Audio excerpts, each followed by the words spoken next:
So most classes end with a wrap-up session where the instructor sits up here and regurgitates what you should have learned, and people are already asleep. If you might notice from our interactive time earlier, that's not quite how I work. So you're not going to get off that easy. I'm certainly not going to spoon feed you the summary. I'm going to ask you, what did you learn? Who learned something? I know I did, but I don't know what. I didn't ask what. I asked what. Did you? Yes. All right. All right. Would somebody like to volunteer one thing that they learned today? Everyone. I'm not going to call. Yeah. Yeah. We'll go this way. So I wasn't as aware about covariate adjustment not being a very effective method and propensities for use. So yeah, definitely going to be reading more on that and appreciate learning it. Good. Well, I'm glad we gave no references for you to read a little more. That's okay. I can. You can find those. Peter Austin, lots of good stuff. So I learned that the definition of the cohorts is very critical to your study design. And its interoperability and reusability. What else? Yeah, I guess I'll piggyback on that a little bit. I appreciate that there's several places where you can specify some of the, we'll call them factors. So depending on the scenario, you have an option of, okay, well, I may make a more general cohort here and specify my study settings later, or vice versa. So I appreciate that y'all have done that. Thank you so much. Hey, you're very welcome. And it can be a little confusing as well.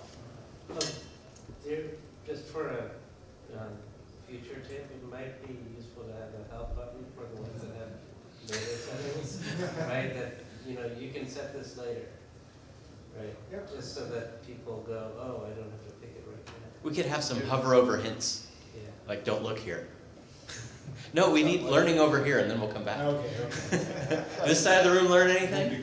I think we have been doing the study in that type of concept, the design stuff, but the entire day, the training exercise, I think, make me feel even more clear in terms of concept goes through, no ambiguity in terms of every step, how we define the things. And I particularly appreciate a lot of discussion. We spend time on the so-called potential causal inferences, and make you think how you design the study, what's the interpretation actually could be different, even though the study design, different design may be all valid, but the question you tend to answer is different. So make sure to think about your question, the intended question you want to answer, and think about design in that perspective. Not just to design the study and then try to interpret results, say, well, here's what I tend to answer, and realize actually the design itself is actually slightly off the path from what you're trying to answer. So I thought I learned, getting more clear and learn even more from that perspective. Very nicely articulated. There are confounding adjustment strategies that will actually change your research question. Yes. So what's, there's more learning, okay, hold on. Yeah, I figured out what I learned. And I think it'll help me to articulate it. I learned what the word population effect level estimation means, I think.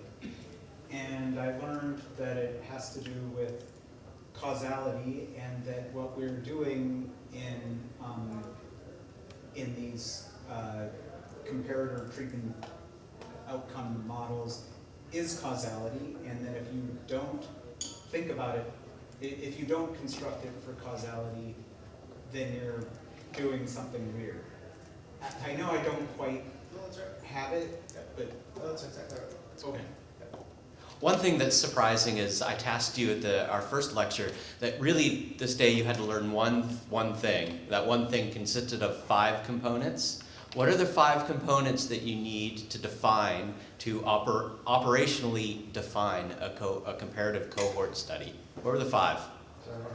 Target, outcome, time at risk, and the model discussion. Okay, good. So those of you that claim not to have learned anything, as long as all you have to do is, I learned 5 things, and then you're pretty good.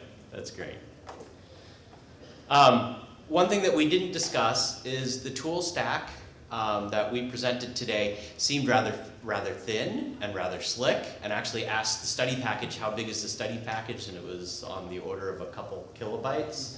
Well, that's a bit of a misnomer. Even Most of this relies on the OHDSI Methods library. Up on the top of this is a diagram of some of the packages within the OHDSI Methods library. Up at the top are those that individuals interact with directly. Today we are talking about interacting with the cohort method on the far left. There are also method library packages for other designs, such as the self-controlled case series and self-controlled cohort designs, along with case control. But kind of the most beloved right now in OHDSI, those supported by empirical research through our methods evaluation, are new user cohorts through cohort method and self-controlled design. However, these high-level packages are dependent on a large amount of infrastructure below them. Those that we touched upon briefly were the underlying package to help with empirical calibration and most of the methods evaluation that goes on to pick best practices. At the base level, there are packages that allow you to interact with different databases through DatabaseConnector, different variants of SQL through SQL Renderer, and all of the large-scale regression here is done through a package called Cyclops, which makes it possible for us to fit these large-scale propensity score models involving millions of patients, sometimes over tens to hundreds of thousands of covariates, but not only logistic regression, which you could get through other packages, but also the Poisson and survival models and extensions that were going on from there. There's a huge amount of infrastructure investment that has gone into those, and in return for using them, we'd like to ask a couple of things of you. Please cite that work. And also, please consider co-authoring with the package developers, particularly if there are features or design choices that you would like to make and it's not self-obvious how to do it. It might be something that we haven't thought about yet, and so it will help our development as well. If you want to move beyond just using these tools, I'd also invite many of you to consider developing in this sphere, contributing your ideas that ultimately can make it into the OHDSI Methods library itself. Here are a couple of citations for the larger bits that we use today, cohort method and Cyclops. Are we going to get a cohort method paper? Yeah. Yeah, at some point. In what is it, the Journal of Statistical Software or something? Yeah, we'll do that at some point. So there's a Cyclops paper, we'll work on a cohort method paper. The advantage is Google Scholar now will index these things as well, so that's probably enough for our careers as it goes. There's part of it. I'm very worried about your career, Mark. I hope you make it in the field of statistics. I hope so. If I don't, though, the East Coast looks really nice. I hear Titusville or there around is a good place to live. We mentioned earlier that a lot of this discussion and development goes on in the OHDSI community, and particularly the community forums with the hashtag researchers. There is a population level estimation group, and I did have kind of 2 questions today of how to get more involved in methods development, and that's probably the best way to go, is to get involved in the estimation research working group, attend a couple of the meetings, see what people are working on, and kind of where you can contribute to that type of development. All tutorials need improvement. It's important to remember that these things are for you, certainly not for us, and we want to make sure that they're tailored towards your needs. And so, never mind the Survey Monkey, although sometimes it's hard to voice criticism in front of your peers and in front of us, I would like to take a moment to open this up to a discussion of basically what went well and what didn't. So instead of asking the open-ended question, well, did everything go well? I'll change it around. Tell me 2 things that went well today. Yeah. I think that exercise where very specifically mapped out TCM was very. For the grant paper? Yeah, people got engaged. Well, Oh, no. Oh, not that. This. Okay, good. We'll just have Patrick do his. Yes. morning and afternoon was. Okay, good. What else? The AWS was a huge improvement over 2 years ago. And, so it was really nice to be able to follow Martine's showing us stuff and getting the R package and trying out things. There were lots of things that went well, but But I Shout out only to James Wiggins for building that environment for us. Yeah. Tremendous asset. if you see him or you come, basically you come in contact with him virtually through the forums, thank him for that. That was awesome.